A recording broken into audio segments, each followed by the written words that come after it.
Junto con el Center for Civil Society and Philanthropy de Stanford University, con la colaboración de la Asociación de Empresas Familiares AEF de Chile y Goldman Sachs y América Economía como Media Partner. Quiero saludar a todas y a todas las personas que nos acompañan conectados desde Chile, México, Argentina, Brasil, Perú, Colombia, Bolivia, Puerto Rico, de tantos países que se han conectado en conferencias anteriores y en esta conferencia también. Soy Magdalena Ninat, soy directora del CEFIS UAI y junto con Rodrigo Villar, investigador del CEFIS, y el equipo de Stanford PACS, hemos desarrollado esta guía de filantropía efectiva para América Latina. Y a partir de esto hemos organizado este ciclo de conferencias que hoy llega a su última sesión, espero que tan buena e interesante como las anteriores. Y quiero detenerme un segundo en esta ocasión para agradecer al equipo que ha estado trabajando para que esto sea posible, para que estemos todos conectados hoy, especialmente a Rodrigo Villar, ya lo mencioné, que hemos trabajado mucho en este proyecto, pero también a quienes han hecho posible la producción de este encuentro, en especial a Jimena Beas, que ha estado a cargo de toda la coordinación, a Soledad Sánchez en el diseño y Jean-Philippe Lot en el apoyo técnico. Este ciclo de 4 conferencias culmina esta mañana recorriendo los ejes centrales de la inversión social en América Latina, qué se requiere, qué hemos aprendido en este contexto de pandemia, en este contexto de incertidumbre, con estos espacios de encuentro y reflexión que nos señalan importantes desafíos, pero también el potencial que tiene este camino de aporte a los desafíos públicos que tenemos. Quiero aprovechar también de agradecer a nuestros aliados, pero con no solo las instituciones, sino que las personas que están detrás. A Priya Shankar, CEO de Stanford PACS, a George Anastasio y Magdalena Díaz de la AEF, a Felipe Medina y Roberto Aguad de Goldman Sachs. También quiero recordar la participación del comité asesor que tuvo la guía y más de 30 líderes del sector de América Latina que han participado con mucho interés, tanto en la conferencia como en el desarrollo de la publicación. Les recuerdo que todo el material está abierto, disponible para que lo vean, para que lo difundan en nuestro sitio filantropialatam.uai.cl, donde tenemos muchos insumos y apoyo para fortalecer la gestión de iniciativas filantrópicas de fundaciones, que es una de las labores del CEFIS. Esta mañana contamos con un destacado panel para abordar una mirada un poquito más amplia. ¿Qué elementos debe tener el ecosistema para que florezca la filantropía y alcance todo ese potencial para impulsar el bienestar de las comunidades y colaborar con la acción del Estado en ese bienestar que tanto necesitamos hoy en este escenario post-pandemia? Ya sabemos, estamos en un contexto donde el COVID-19 da luces de retroceder, pero también en un entorno de cambios políticos que en muchos lugares van en detrimento del aporte que puede hacer la sociedad civil y de reconocer ese aporte de la inversión social privada, incluso a veces con normas y reglas legales que van coartando la participación del mundo de la sociedad civil. Por eso es tan importante mirar el ecosistema, mirar aquellas instituciones como asociaciones de fundaciones, centros académicos, qué rol pueden hacer ahí para fortalecer el aporte que pueden hacer las distintas organizaciones que trabajan desde el ámbito de la filantropía. Tengo para ello un destacado panel para reflexionar no solo sobre cómo liderar iniciativas filantrópicas, sino que también como algo que los donantes tenemos que ponernos un poco en la cabeza, es cómo fortalecer el ecosistema, el entorno donde se desarrolla la filantropía. Entonces me acompaña esta mañana Jennifer Morgan, ella es editora de la edición global The Stanford Social Innovation Review, una publicación de cabecera en este sector. Jennifer tiene más de 15 años de experiencia editorial con premiadas publicaciones y Stanford Social Innovation Review, SSIR, no solo busca informar, sino que también es una publicación que busca inspirar a líderes de distintos sectores, incluida la filantropía, para impulsar el cambio social. Nice to have you this morning, Jennifer. Thank you. It's great to be here. También nos acompaña Javier García Moritán, que es director ejecutivo del Grupo de Fundaciones y Empresas de Argentina. GDFE es una asociación sin fines de lucro conformada por fundaciones y empresas comprometidas por el desarrollo sostenible desde 1995 en Argentina. Y su misión es promover y movilizar recursos de forma estratégica y eficiente en pos del bien público. Bienvenido, Javier. Un placer, Maida, estar con ustedes esta mañana. Y por último nos acompaña también Benjamin Belagy, es director ejecutivo de la red global Wings. Wings se define como una comunidad de líderes y change makers comprometidos con que la filantropía alcance su máximo potencial y reunir a los actores filantrópicos de todo el mundo para construir un mundo más justo, equitativo y saludable. Welcome, Benjamin. Thank you. Quiero recordarles, porque tenemos un panel bilingüe esta mañana, que contamos con traducción del inglés al castellano en el botón interpretación del Zoom, para que puedan aquellos que necesitan. Quiero partir por abrir este espacio de conversación preguntándote, Jennifer, sobre un poco reflexionar. Una de las capacidades y roles de la filantropía es promover la innovación social, el cambio, ¿no es cierto? Aportar recursos para probar nuevas soluciones a estos desafíos complejos, desafíos que vemos que se han profundizado. ¿Tú cómo lo ves a nivel internacional? ¿La filantropía está realmente impulsando la innovación social? Thank you, Magdalena.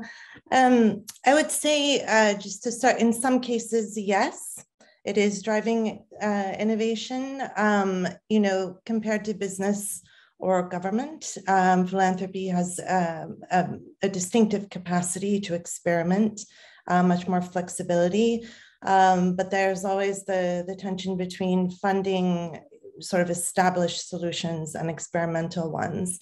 SSIR has run many different articles, kind of about managing risk and how to weigh opportunity and credibility, and also how funders can adopt innovation at different stages of the innovation process.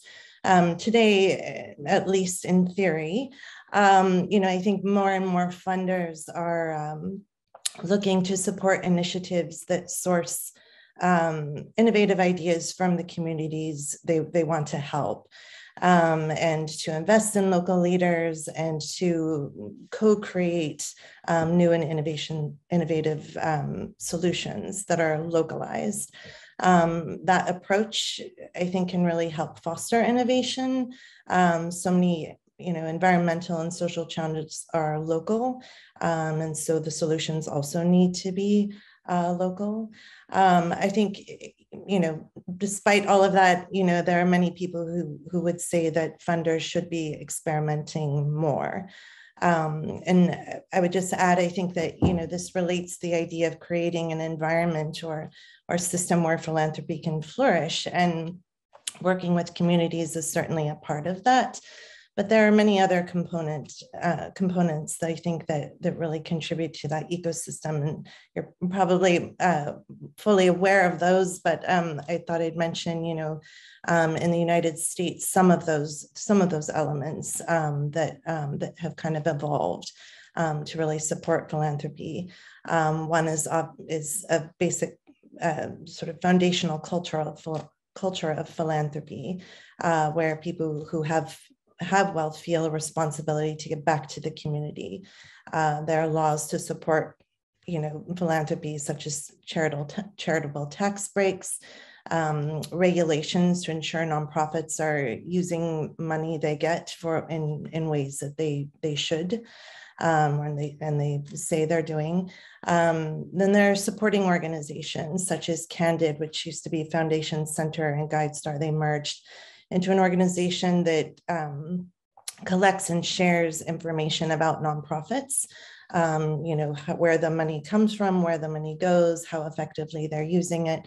And of course, effective philanthropy groups, the Center for Grantmakers for Effective Organizations is an example of that.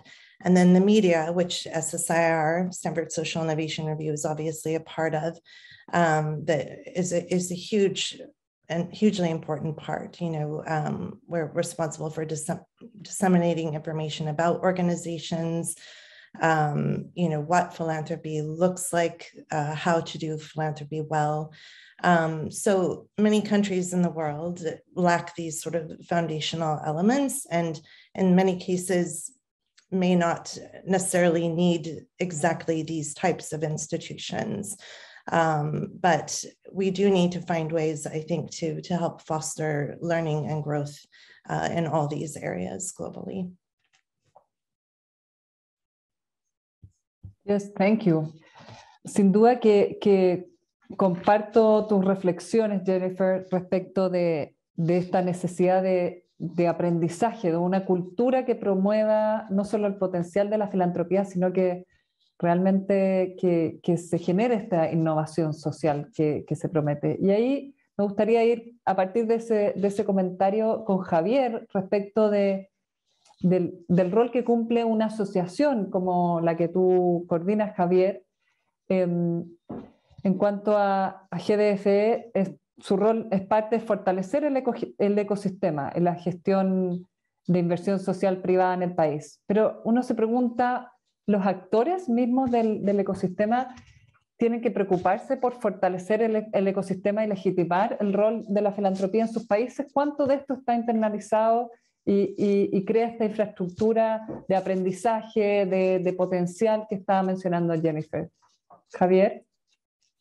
Maida, sí, tal cual vos lo decís, el desafío que hoy encaramos como sociedades y más en nuestro continente requiere de todos los actores involucrados en estos temas.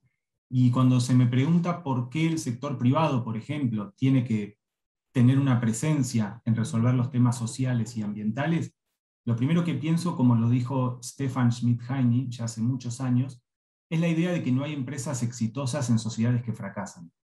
Nos guste más o nos guste menos, tenemos que ir mutando hacia un modelo no compartimentado de los roles que las instituciones tienen en la sociedad. Yo creo que con más fuerza hoy que en otro tiempo empezamos a comprender que las empresas no tienen un único rol social de dinamizar la economía o de pagar impuestos. Tienen mucho más por hacer como actores sociales, lo mismo que las organizaciones de la sociedad civil, cuya causa o cuyo rol no se limita exclusivamente a resolver los problemas que ni el Estado ni el mercado resuelve. Ahora bien, es verdad que el Estado tiene responsabilidades primordiales e indelegables, pero eso no quita que nosotros también, cuando digo nosotros me refiero a la inversión social privada, la filantropía, tenemos mucho para dar. Y a mí me gusta pensar, y de algún modo vos invitabas, Maida, a reflexionar de fondo el por qué, y hay un argumento que es casi ontológico, y que tiene que ver con esta idea de que nosotros representamos a personas jurídicas, esos son nuestras entidades, y nosotros somos personas humanas. Ahora, hay un consenso que podemos lograr rápidamente en el sentido de cuál es la razón de nuestra vida o el sentido de nuestra existencia, y es que nuestro propósito como personas es aportar valor a la vida de alguien más, no acaparar o acumular para nuestros bienes particulares, sino contribuir a bienes tangibles más allá de nuestra personalísima felicidad. En ese sentido, me gusta pensar la vocación humana, que siempre la vocación humana es darnos a los demás, es ponernos al servicio, comparándola con el propósito institucional. Lo que es la vocación a la persona humana es el propósito a la persona jurídica. Y en ese sentido, pienso que toda vocación genuina debe traducirse en bienes tangibles para otros. Y en ese sentido, la vocación o el propósito de las instituciones, independientemente de que sean empresas, entidades públicas, organizaciones de la sociedad civil, es contribuir al bien público. Entonces, creo que no hay duda a la hora de pensar por qué cada una de las instituciones en la sociedad tiene un papel que jugar para el bien común, es porque si todos nosotros no logramos alinear esfuerzos e intereses para salir adelante como ciudadanía, nadie va a venir a hacer esa tarea por nosotros mismos.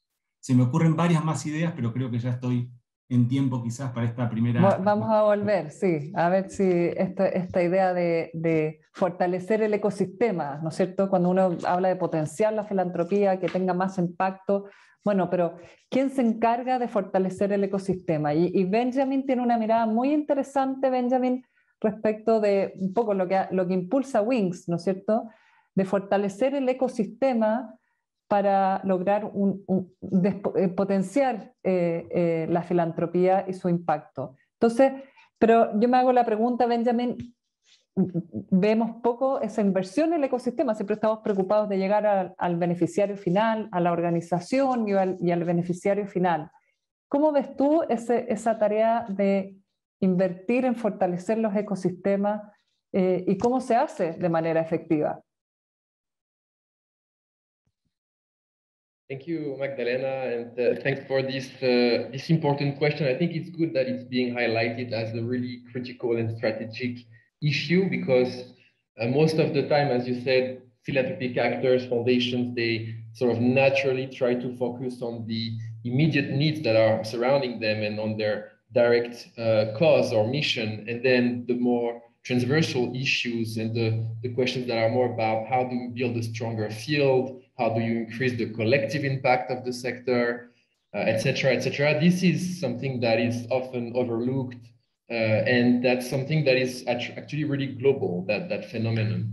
And there is a huge gap of funding and investment in this infrastructure or this ecosystem that was mentioned a little bit today, which is very diverse. It's really about advising donors and funders, providing platforms for collaboration, building bridges with governments to help to support governments and also to advocate towards governments, building the data that we need, because if we don't have data, we don't know where we're making a difference. We cannot also tell the story of the role that foundations are playing in specific contexts. So there are many different dimensions and many different types of actors, but what is certain is that we need to pay more attention to their role and to invest more intentionally in this ecosystem. And that's something Wings has been working on a lot over the past years. We have about 200 members around the world that are actually these infrastructure organizations or ecosystem organizations. And all of you on this call, on this panel are members of the Wing network, and you sort of also incarnate a little bit that diversity. And Wings, we've developed different tools and different narratives to try to get more interest and more funding to the field, especially in emerging economies and in regions like the Latin American region, where we know there is a huge potential, but there is definitely a big gap. So I'm happy to share on the chat also some of the specific resources, some participatory mapping methodologies, different ways to engage funders and foundations first, as you know, the first stakeholder to invest in their own ecosystem and collective impact. But really the idea is that it involves shifting a little bit the thinking from a very individual vision of what the impact of foundations is. So something really like that you can directly correlate to your action, something that you can measure that is really about you, and try to broaden that a little bit and understand that the biggest impact at the societal level can only be done by building this kind of ecosystem and engaging in a more collective mindset and a more collective understanding of impact, rather than only something very individual and directly linked to one's actions. So that's for the broader context. I would be able, of course, I would love to speak for hours about that topic. Maybe just a couple of more specific thoughts, if I still have 1 minute.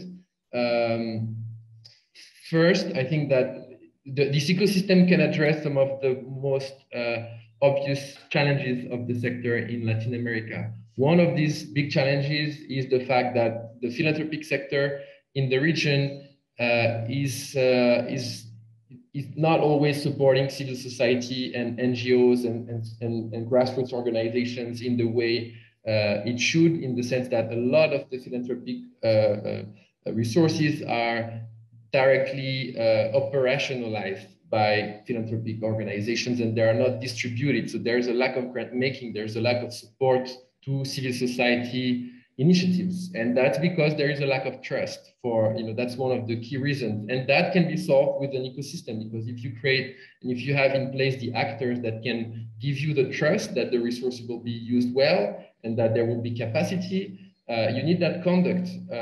And so that's something that requires investments. And I think that we've seen very good news recently, especially when it comes to grassroots funds, women's funds, indigenous funds, etc., where it's really about the community itself, not only to have a say in the project, but actually to be the leader of the way the funds are going to be raised and invested and distributed. So we've seen the Mackenzie Scott, now famous philanthropist, that has distributed very important amounts of resources to grassroots funds, women's funds, including in Brazil with organizations like Elias Plus.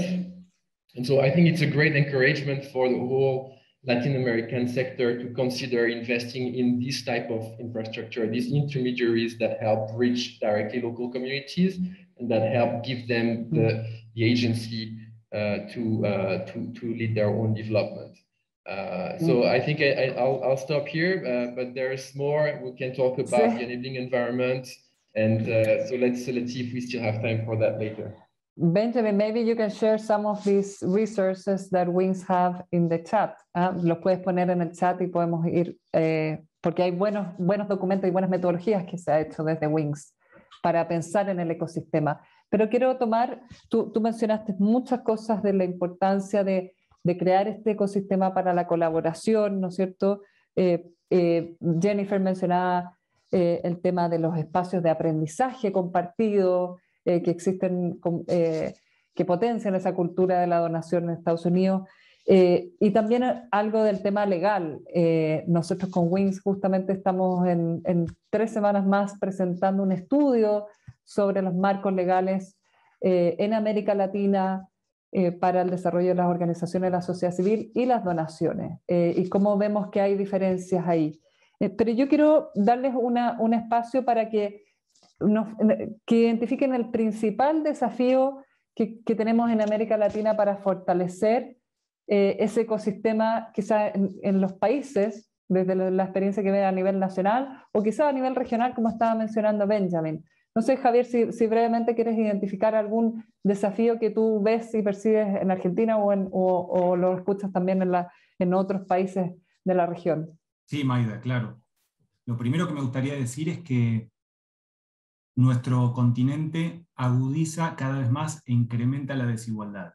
Entonces, esto nos tiene que llevar a pensar que necesitamos actuar distinto, necesitamos innovar, porque el contexto cada día se vuelve más desafiante. Y en ese sentido creo que, así como apelé al principio a las motivaciones del corazón humano para desarrollar de mejor modo nuestra propia vida y las instituciones en las que participamos, creo que para los desafíos hay que aterrizar en algunos instrumentos o herramientas que ayuden a implementar estos objetivos. Y en ese sentido, lo primero que deberíamos hacer es despertarnos y salir de aquellos movimientos que nos hacen pensar en causas voluntaristas o en la sensibilidad oportuna que puedan tener los CEOs, los filántropos o los burócratas.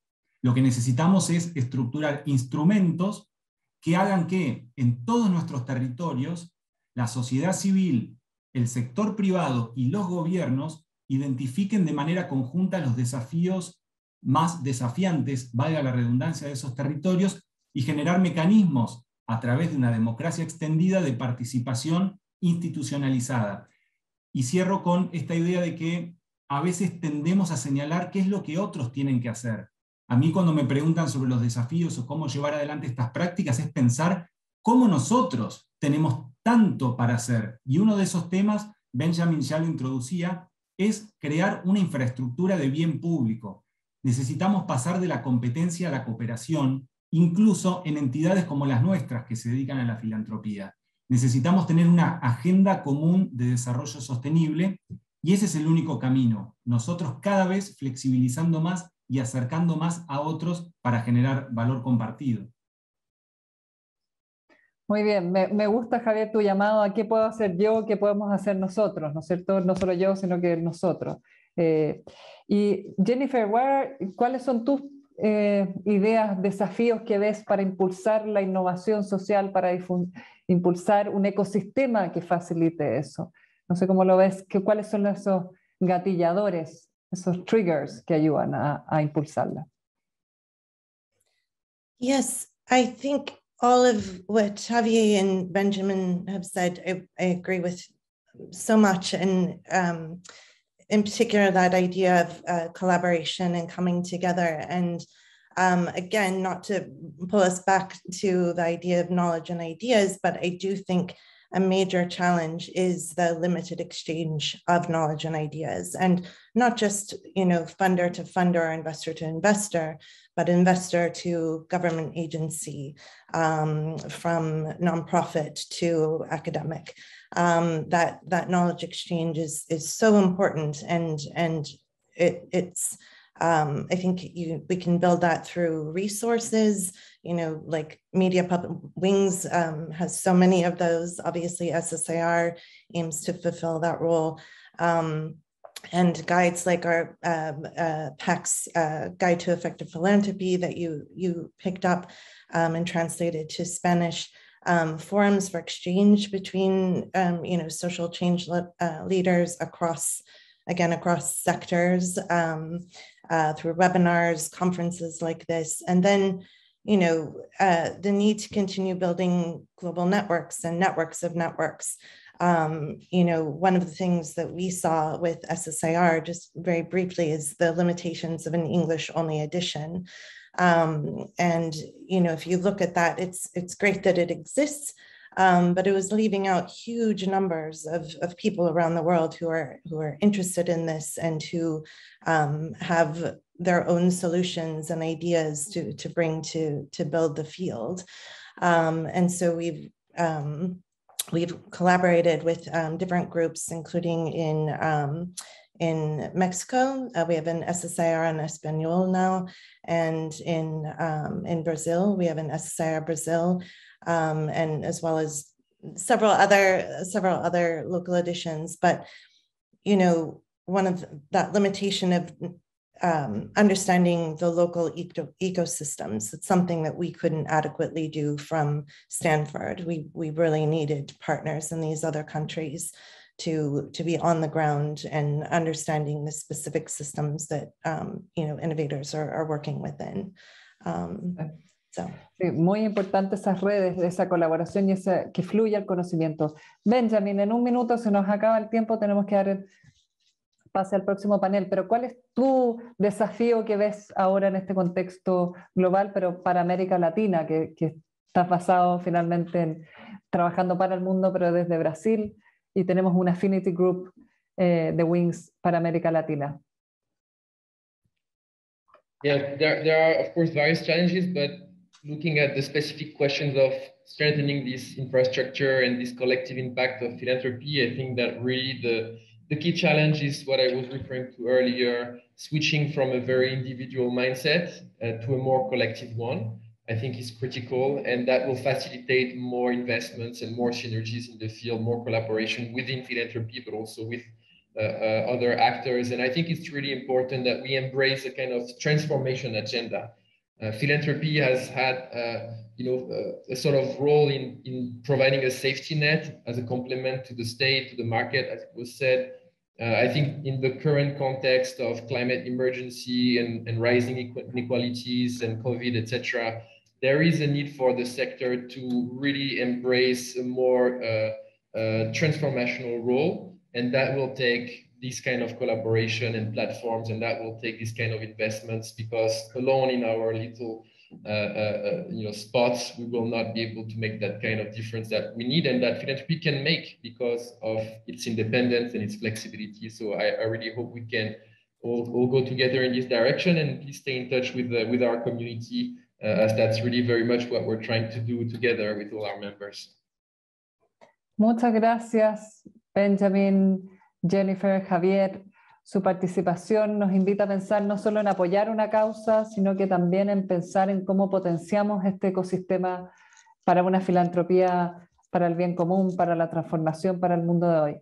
Les quiero agradecer, quiero que permanezcan conectados los que nos siguen, porque viene un breve video y luego nuestro próximo panel sobre oportunidades para la inversión social, con Rodrigo Villar va a estar moderando, y a continuación del panel un espacio de aprendizaje, cómo se aplica la ciencia de datos al cambio social, con la profesora de la UAI y directora del Laboratorio de Innovación Social Pública del GovLab, María Paz Hermosilla, también docente de los programas de formación del Diplomado en Dirección de Fundaciones del CEFIS.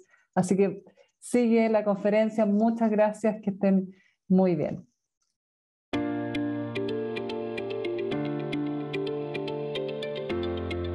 Para impulsar una filantropía efectiva en la región, debemos, ante todo, conocernos. Tenemos que salir y conocer a nuestros países, que muchas veces hemos estado concentrados dentro de nuestro propio país, y es muy importante conocer lo que estén haciendo en toda Latinoamérica, porque las problemáticas son similares y las soluciones probablemente también serán o están siendo similares.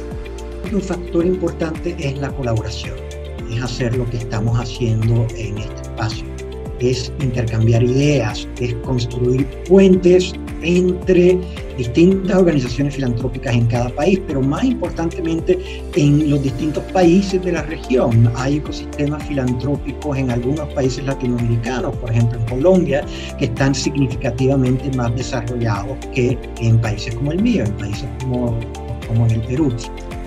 Creo que uno de los principales desafíos para el futuro de una filantropía efectiva es la falta de espacio para proponer acciones e intervenciones innovadoras en el campo. Enfrentamos algunas barreras y falta de apertura para proveer nuevos modelos de inversión, y a veces perdemos la oportunidad de experimentar e innovar. En nuestra región tenemos el desafío de impulsar una filantropía efectiva que tome en consideración la evidencia, la experiencia desarrollada por filántropos y por instituciones donantes en nuestros distintos países.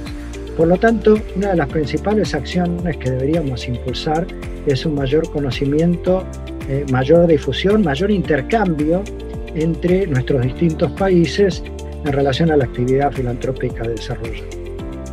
El segundo desafío para mí, para el futuro de la filantropía estratégica, es la capacidad de trabajar en equipo, con una intención común más allá de los propios intereses. Esto es el reto de trabajar en alianzas por un bien común, un enfoque que sea transversal. Interpela mucho el trabajo interior.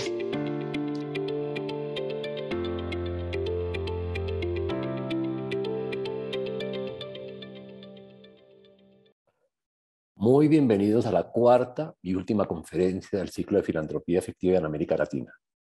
Esta es una iniciativa desarrollada por el Centro de Filantropía e Inversiones Sociales de la Universidad Adolfo Ibáñez, junto con el Center for Civil Society and Philanthropy de la Universidad de Stanford, y cuenta con la colaboración de la Asociación de Empresas Familiares de Chile y Goldman Sachs y América Economía como Media Partner.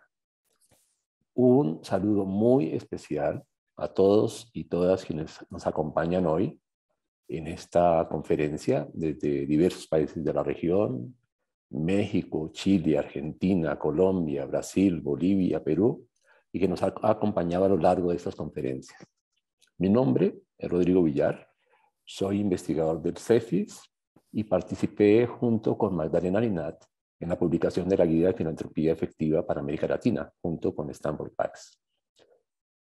Un tema central de esta guía, y que desarrollamos de manera importante, es el de la identificación de oportunidades de inversión social para hacer más efectiva la filantropía. Este es un tema de gran relevancia, especialmente para una región donde es escasa la infraestructura para la identificación de organizaciones efectivas. Otros países como Estados Unidos tienen plataformas, por ejemplo, como GiveWell, que provee información muy útil para inversionistas sociales sobre organizaciones efectivas derivadas de la información de evaluaciones de impacto de sus programas. O GuideStar, que actualmente está vinculado con Candid, que publica información sobre más de 2.7 millones de organizaciones clasificadas por niveles de impacto. En la región hay iniciativas, están apareciendo, están creciendo las iniciativas. Por ejemplo, hay listados de organizaciones certificadas, vitrina de ONGs, Fomenta o Sello Doar en Brasil, son algunos ejemplos. Hay también publicaciones de listas de organizaciones para facilitar la tarea del donante. En Argentina hay una buena plataforma, Donar Ayuda, o CEMEFI en México publica una lista de organizaciones que cumplen con unos ciertos criterios de institucionalidad y transparencia. Incluso en Chile, por ejemplo, hay listas de proyectos acreditados que son elaborados por los Ministerios de Desarrollo Social y el de Artes y Cultura del país.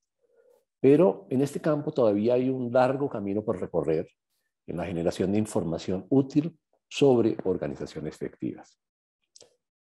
Además de este desafío, hay otro que es encontrar plataformas y listas y identificar organizaciones que tengan potencial de impacto para que puedan ser acompañadas y fortalecidas con apoyo no financiero. Para hablar de estos importantes temas y compartir con nosotros sus experiencias de cómo han identificado sus oportunidades de inversión y los desafíos que existen en sus países, hoy nos acompañan tres importantes líderes de la región. El primero, Eduardo Orteu. Eduardo es empresario y filántropo argentino. Ha dirigido diversas instituciones bancarias y comerciales y ha sido un importante inversionista en el sector del venture capital. Fue miembro del Consejo de Administración de la Universidad de San Andrés durante varios años, donde también se desempeñó como presidente. Con su esposa, la historiadora Silvia Paz y Llobre, establecieron en el 2002 la Fundación Luminis, orientada a la mejora de la calidad de la educación y especialmente a la mejora de la formación docente en Argentina. Eduardo, bienvenido y muchísimas gracias por participar con nosotros en este Gracias, gracias Rodrigo, gracias Magdalena y todo el equipo de CEFIS y colegas. A ti, muchas gracias. Nuestra segunda invitada es Ana María Vitar. Ana María es formada en Economía y Filosofía con un MBA en Columbia University. Ha sido una donante activa y muy involucrada con su tiempo, su talento y su dinero en diversas causas. Y ha sido una constante generadora de puentes y de confianzas para que otros donantes apoyen a las causas en que ella está involucrada. Ha estado vinculada con la Fundación Manos del Sur, que es una fundación que tiene sede en Miami, que para movilizar recursos y apoyar proyectos en temas de infancia en América Latina. Y posteriormente se vinculó en Sembrando Juntos, apoyándolo de diferentes maneras, como gerente, como miembro del directorio, con recursos propios y promoviendo procesos para su profesionalización, para hacerla más efectiva y escalar su impacto. Igualmente ha estado vinculada a Enseña Perú, inicialmente como gerente de desarrollo y posteriormente como parte del directorio. Ana María, muchas gracias por estar con nosotros y participar en este panel. Gracias, Rodrigo, Magdalena, por la invitación. Un honor poder compartir con todos ustedes. Nuestro tercer invitado es José Ramón Lozano. José Ramón es empresario y filántropo mexicano. Él es presidente de Loto Hermanos, un grupo de empresas de su familia que trabajan en el sector de alimentos.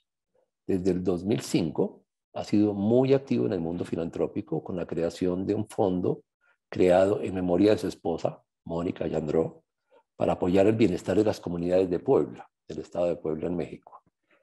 Este fondo está alojado en la Fundación Comunitaria de Puebla, de la cual José Ramón es miembro del patronato. Y José Ramón participa también en el directorio de otras fundaciones. Muy bienvenido y muchísimas gracias, José Ramón, por estar con nosotros hoy. Hola Rodrigo, hola a todos. Muchísimas gracias Magdalena. Gracias por la invitación y por todo el aprendizaje que he tenido a lo largo de estas 4 paneles en las semanas pasadas. Muchísimo gusto y pues gracias. Pues muy bienvenidos todos. Sí. Quisiera empezar con Eduardo.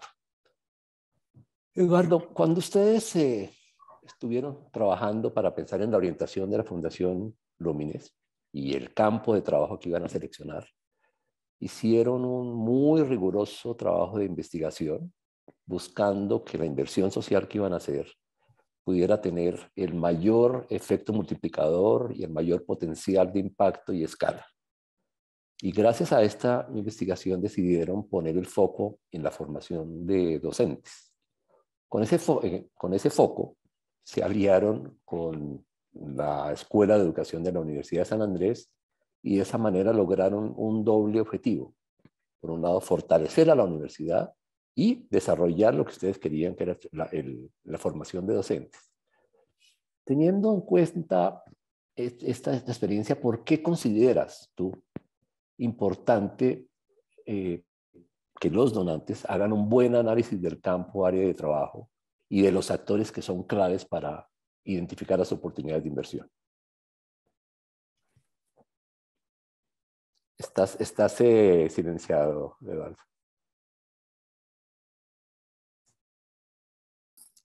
Perdón, ahora gracias. Sí. Ahora sí, perfecto. Muchas gracias, Rodrigo. Y nosotros cuando decidimos enfocarnos en el área de educación fue fundamental realizar un relevamiento de la misma en sus múltiples facetas. Tomamos la experiencia personal y la de especialistas consultados para identificar adecuadamente las oportunidades que podían surgir en el área de educación. ¿Y por qué pensamos en educación? Porque creemos que educación es clave para el desarrollo social, pero además porque desde el punto de vista económico es un servicio, y como en todo servicio es clave la capacitación, y por eso nos enfocamos en la capacitación de quienes prestan ese servicio. Además, su ejecución es distribuida, por lo que reviste aún más importancia la adecuada formación de los recursos para reducir la necesidad de supervisión. Y vimos que había aspectos de la formación docente donde era necesaria mejorarla, ayornarla, o en algunos casos por lo menos reducir su baja prestación. En nuestra experiencia buscamos entre las organizaciones que se ocupaban de la educación a quienes específicamente tuvieran alguna relación con la formación docente. Encontramos que en el área de educación había iniciativas tendientes a proveer mejoras edilicias, siempre necesarias, o becas en general, también siempre bienvenidas, pero no visualizábamos organizaciones e instituciones que pusieran el foco en la formación docente, y eso nos llevó a que nosotros tomáramos esa iniciativa en forma personal y con mucha atención.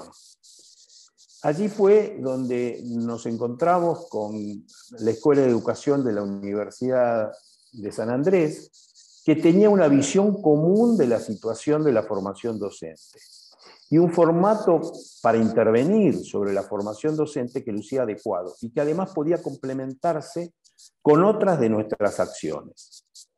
¿Qué vimos que nos brindaba esa acción conjunta? Y esto es importante porque en todas las áreas en donde actuamos, siempre tratamos de hacerlo con otros actores de la sociedad civil, de la academia. Nos permitía extender las experiencias de intervención conjunta a otras universidades, organizaciones de la sociedad civil y empresas, cosa que hemos realizado con varias de ellas y muchas de ellas miembros de del grupo de fundaciones y empresas que mencionaba minutos antes Javier. También podíamos complementar las acciones desarrolladas en conjunto con acompañamiento personalizado, tutorías a las becas de maestría y también acompañamiento institucional a las organizaciones receptoras de acciones específicas, financiamiento de investigaciones o a necesidades organizacionales. Tema que hace unos minutos mencionaba Benjamin, que había un defecto en el ecosistema. Y asimismo estábamos en mejores condiciones para desplegar nuestros programas de intervención al contar con recursos humanos capacitados y probados en la ejecución. ¿Qué obtenía la Universidad de San Andrés, la Escuela de Educación? Una masa de alumnos para sus maestrías que reforzaba sus propias acciones, la posibilidad de llevar adelante programas innovadores con actores con objetivos comunes, y también recogía experiencias de inversión social a través del Centro de Innovación Social de la universidad, del cual somos miembros fundadores. Claramente un win-win para todos los actores y que podía repetirse con otras universidades, organizaciones de la sociedad civil en sus respectivas formas. Nuestras acciones cubrieron áreas como construcción de ciudadanía, arte, género, transparencia institucional, pero la formación docente fue donde más recursos de todo orden han sido volcados a partir de becas, más de 500, para maestrías para el personal del sistema educativo en universidades reconocidas, tanto públicas como privadas, para romper el proceso endogámico de formación y desarrollar mayores habilidades y competencias, tanto para desplegarlas en el aula como para hacerlo en los estamentos del sistema educativo. Tema que siempre tuvimos muy presente por la capacidad replicativa y de escalamiento. Al haber identificado sectores y actores claves, logramos ser más precisos, reducir tiempos de intervención, generar relaciones de mediano y largo plazo entre distintos actores, obtener una mejor evaluación de los resultados y lograr una sinergia funcional para nuestro accionar y el de todas las organizaciones participantes. Creo que el enfoque que seguimos, que si bien fue estrictamente personal, puede servir de una guía para una inversión social más productiva y efectiva. Eduardo, muchísimas gracias. Es claro que todo el trabajo de investigación que hicieron para identificar no solo el campo, sino el subcampo, digámoslo así, específico de la formación de docentes, ha sido central en toda la estrategia de trabajo de ustedes, y además con un elemento importante que fue identificar actores para poder trabajar de manera colaborativa en este campo y multiplicar inmensamente todo el efecto de lo que querían hacer en todo este campo de formación de capacidades. Y pensando en este tema de formación de capacidades, quisiera preguntarle a Ana María lo siguiente. Tú has estado dedicada buena parte de tu labor en acompañar organizaciones para lograr que sean más efectivas. Y quisiera que nos compartas por qué consideras que los procesos de fortalecimiento, de generación de capacidades, de acompañamiento, son una importante oportunidad de inversión para los donantes. Sí, claro, gracias, Rodrigo. La manera de acompañar o fortalecer, yo creo que es distinta dependiendo de la edad de la organización. Desde cuando arrancan no tienen ni un directorio, tienen solamente una gran idea con ganas de hacer un impacto social importante. Y ahí la estrategia de seguimiento y fortalecimiento es importantísima, porque de lo contrario se pueden perder en el diario, en los retos del día a día de las organizaciones, de poder salir adelante y comenzar a generar el proyecto que tenían en mente. Cuando la organización ya es más grande, ese acompañamiento y ese fortalecimiento usualmente viene desde su directorio. Y desde el directorio puedes tener distintos roles a veces bastante más activos de los que simplemente sentarte una vez al mes, una vez cada 2 meses, a discutir la estrategia de la organización. Pero yo creo que hay 3 razones fundamentales del acompañamiento o el fortalecimiento de organizaciones sociales. La primera es esa, o sea, las organizaciones están ahogadas, como cualquier startup, pero las sociales aún más, porque no tienen los recursos, y para conseguir los recursos es de por sí todo un challenge adicional. Entonces, este acompañamiento logra en estas organizaciones darles una mirada estratégica, lograr recordarles de cuál es su misión, lograr ver el bosque y no estar metido en la mitad de los árboles. Y eso te hace reevaluar el programa y quizás encontrar esos programas que son más eficaces. Arrancas con uno y terminas migrando a otro, ¿no? Y eso solamente se logra hacer si hay alguien que te saca del diario. Y yo creo que ese acompañamiento permite eso. También dentro de esa mirada estratégica también permite ese seguimiento, ¿no? el poder check-in con ellos. Oye, ¿cómo estás a nivel de tu recaudación? ¿Podemos pagar las cuentas este mes o no podemos pagar las cuentas este mes? Podemos entrar a ese detalle y ese seguimiento les da también cierto orden, porque a veces se pierde un poquito el orden en organizaciones más jóvenes, inclusive también las más maduras. Yo te diría que una siguiente razón importante de acompañamiento es también sugerir métricas, cómo aplicarlas, cómo medir. Eso les permite a las organizaciones profesionalizarse, dándoles a ellas una capacidad de ejecución más fina, el tener herramientas con cómo medir no solamente su impacto social, sino también medir su estabilidad financiera. ¿Qué es lo que va a ver un inversionista al momento que decide darte dinero? ¿Cómo te va a evaluar? ¿Y qué métricas tienes que tener y estar constantemente chequeándolas para asegurarte de que vas a sobrevivir, vas a hacer un buen impacto y vas a poder dar un buen resultado social y financiero? Yo te diría que la tercera importante razón de este acompañamiento, y quizás para mí la más importante, es el poder atraer a otros inversionistas, filántropos y embajadores. Al momento que ven que hay un tercer ojo mirando, supervisando, acompañando a la organización, se crea un círculo de confianza. No es la organización con un proyecto que salió, sino y hay otros actores, empresarios, filántropos, académicos, que están mirando y velando por el éxito de esta organización a través de sus retos. Y eso genera un círculo virtuoso, abre puertas, crea awareness y claramente logra crecer las organizaciones en las que están involucradas. Yo honestamente invito a todos los inversionistas y filántropos que no solamente inviertan con dinero, sino que en las organizaciones en las que deciden invertir con su dinero inviertan tiempo, inviertan experticia. Creo que eso realmente crea una solidez en las organizaciones y confianza, no solamente en el grupo operativo, porque al momento que ven que el inversionista o el filántropo está comprometido, saben que no solamente es el dinero y ellos mismos se comprometen a no disipar ese dinero y utilizarlo de manera más efectiva, sino que también crea esta red de darnos a conocer, de realmente dar a la comunidad y a nuestra sociedad, oye, acá hay estos actores que están velando por el beneficio de nuestro país, de nuestra sociedad. Ana María, una invitación muy importante y muy clara para los donantes de invertir en el fortalecimiento, en el acompañamiento, por razones tan claras como de fortalecer la mirada estratégica, las capacidades de medición y atraer a otros y generar ese círculo virtuoso. Así que es una invitación que ojalá sea escuchada por otros donantes en América Latina.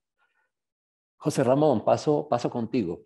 Tú, digamos, la Fundación Comunitaria de Puebla te permitió alojar el fondo y esa fue una razón muy importante de estar con la Fundación Comunitaria, para que pudieras poner el fondo allá, alojarlo, no preocuparte de algunos temas administrativos. Pero fue también importante la Fundación Comunitaria de Puebla, según entiendo, para ayudarte en la definición de las oportunidades de inversión que ibas a hacer con el fondo. Teniendo en cuenta esa experiencia, ¿qué papeles crees que pueden jugar las fundaciones comunitarias o territoriales, como las llamamos ahora en Colombia y en Chile, para ayudar a los donantes a identificar oportunidades efectivas de inversión social?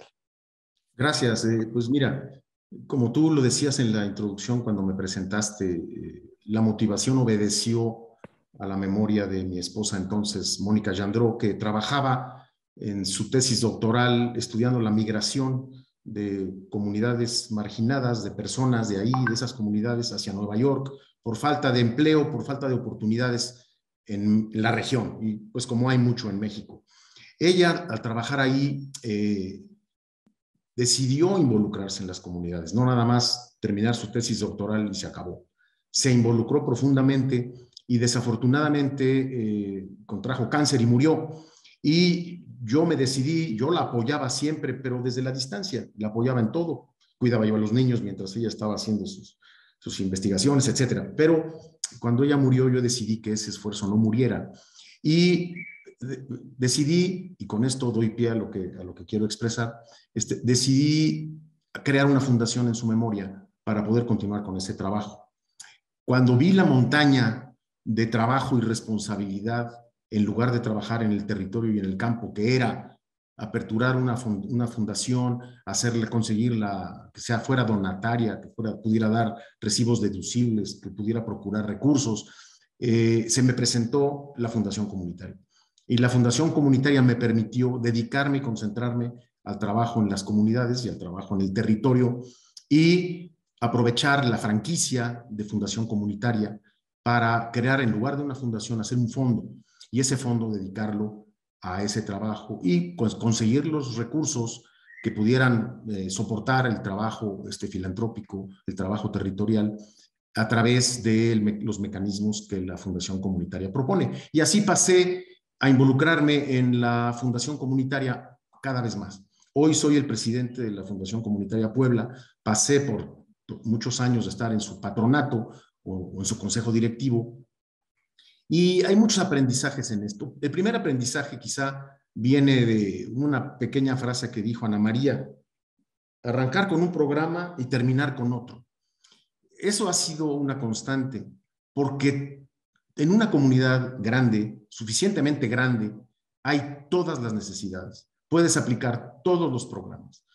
El chiste es ser permanente y ser constante en el trabajo ahí en la comunidad. Que el equipo, pues que logres retener a las personas que trabajan ahí.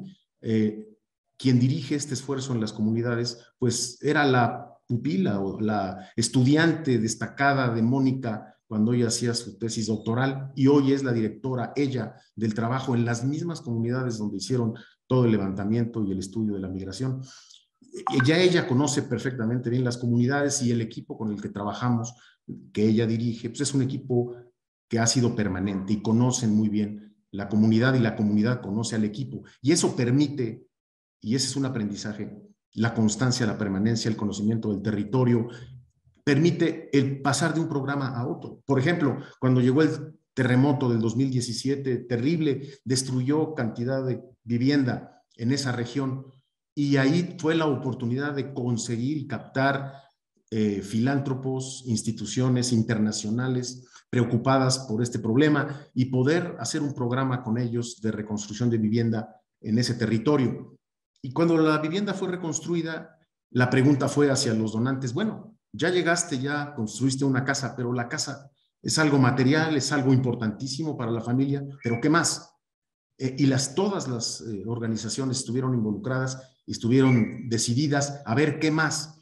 Vamos a colaborar en qué, en educación, vamos a colaborar en programas de niños, vamos a colaborar en programas de ancianos, vamos a colaborar en programas de salud, etcétera, etcétera. Por eso digo que conociendo a las personas y las necesidades, pues cambias de un programa a otro, porque el interés del donante también cambia. Ahora reconstruyeron vivienda y mañana están interesadas en la educación y en el seguimiento de las familias a las que les llegó la casa, etcétera, etcétera, etcétera. Y ahí el papel de la Fundación Comunitaria es importante, porque la Fundación Comunitaria, y lo hemos descubierto, y ahora trabajo más en la Fundación Comunitaria, y en el territorio trabajan este equipo que me referí. Ahora el reto es ser el puente, como es la Fundación Comunitaria, entre el universo de filántropos y de donantes en el mundo que tienen intereses diversos. Estamos ahora buscando recursos para programas de salud aplicados a la diabetes. La diabetes es la principal enfermedad o el principal tema de salud en estas comunidades. Y pues estamos ahí buscando investigadores que ya llegaron y ya hicieron trabajo de campo, y ellos ya comprobaron que la diabetes es el tema número 1 en salud, y entonces quieren continuar, y estamos buscando recursos para atender ¿Y quién lo va a hacer? Pues un equipo integrado por investigadores internacionales, como actores, la comunidad y instituciones preocupadas por el tema de salud. Y así hemos encontrado instituciones que a partir de la presencia en un programa, después continúan aportando recursos y buscando a otro programa. Y Fundación Comunitaria es el puente. Y así como está el fondo al que me refiero, en memoria de mi esposa Mónica, que murió en el 2005, están otros varios fondos, ¿sí? Tenemos más o menos 30 fondos alojados, 15 o 16 muy activos, que trabajan en diferentes acciones, en diferentes temas, y a todos ellos los acompañamos en la presentación de oportunidades, de búsqueda de recursos, y luego en la administración de los recursos, en la rendición de cuentas, en las métricas, en la generación de indicadores. Y también hemos aprendido que así como de alguna manera podemos encontrar, no digo fácilmente, pero podemos encontrar recursos para aplicar en el trabajo comunitario, es muy difícil encontrar recursos para sostener a los equipos de administración y a los equipos de procuración y a los equipos de dirección y administración de la misma fundación comunitaria. Muchas veces estamos muy preocupados por la sustentabilidad en el largo plazo del equipo que dirige la fundación comunitaria, porque los equipos que están trabajando en el campo los tenemos de alguna manera trabajando, con buenos resultados, métricas, resultados y rendición de cuentas, renovamos los programas y nos podemos pasar de un programa de niños a un programa de adultos, a un programa de educación, de salud, de microempresa, de agricultura, de nutrición, ¿sí? Pero es muy preocupante el sostener al equipo con el que trabajamos en Fundación Comunitaria.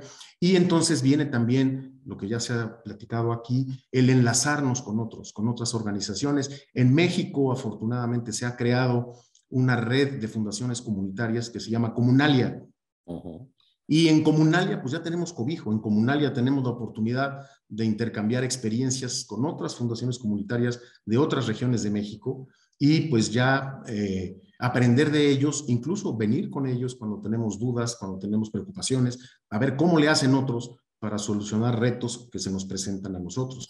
Y pues lógicamente también estar ligados con organizaciones como CEMEFI para poder tener acceso al universo de donantes, etcétera, etcétera. Fundación Comunitaria entonces pues es fundamental desde mi punto de vista porque es un puente y ese puente tiene que ser fuerte, tiene que existir, tiene que permanecer y tiene que conectar la necesidad con la disposición de voluntad para atender a la necesidad.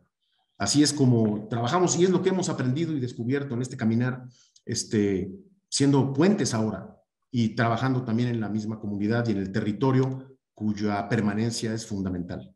José Ramón, gracias. Importantísimo testimonio de la magnífica labor de una fundación comunitaria y el apoyo que puede tener para un donante y para la creación de un fondo. Se nos fue el tiempo volando. Les voy a pedir el favor, si una última intervención a cada uno de cuál es el principal desafío que ven ustedes que tienen los países, de sus países, para contar con mejores opciones para identificar oportunidades de inversión para los donantes. Les quiero pedir que no pasen de 1 minuto para que podamos más o menos cerrar a tiempo. Se nos fue demasiado rápido este valioso tiempo. Eduardo, en 1 minuto, ¿cuál es el principal desafío para identificar? Uno de los principales desafíos que vemos en nuestra región, y como algo ha sido señalado, es la volatilidad político-económica en nuestros países, que hace que las necesidades se incrementan y las posibilidades de hacer un planeamiento de corto, de mediano y largo plazo se dificulta. Entonces hay una tendencia en muchos casos de actuar solamente frente a la emergencia, digamos, dar pescado en lugar de enseñar a pescar, diríamos. Y yo creo que ahí el esfuerzo que deben hacer los inversores es poder concentrarse, aún en estas épocas de difícil tránsito, en definir planes de largo plazo y estructurarlos adecuadamente.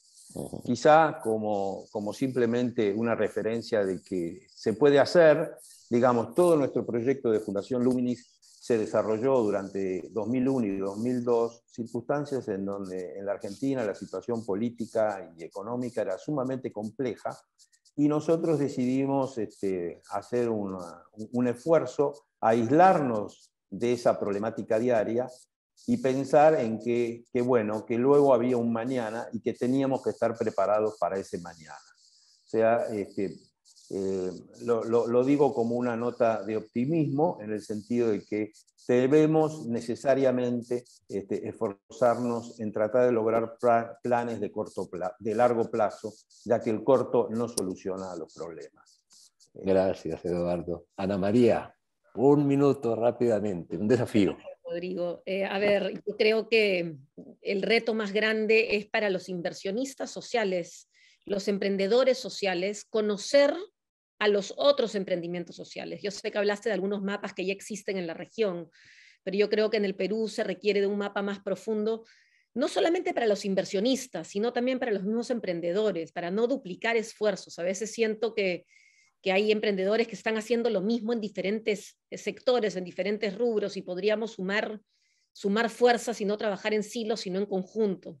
Entonces, yo creo que uno de los retos es poder identificar los diferentes proyectos, no solamente para generar nueva inversión, sino también para poder unirnos, para poder lograr sinergias entre los que trabajan en educación, entre los que trabajan en salud, y no estar dividiendo esfuerzos de manera que hace que los proyectos en comunidad sean menos eficientes. Buen punto. José Ramón.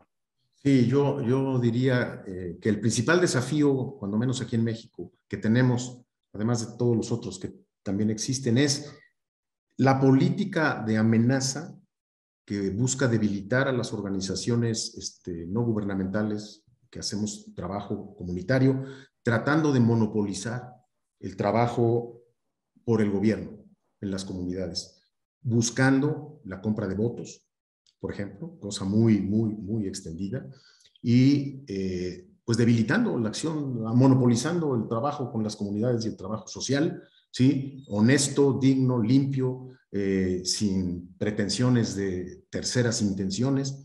Ese es el principal desafío que tenemos.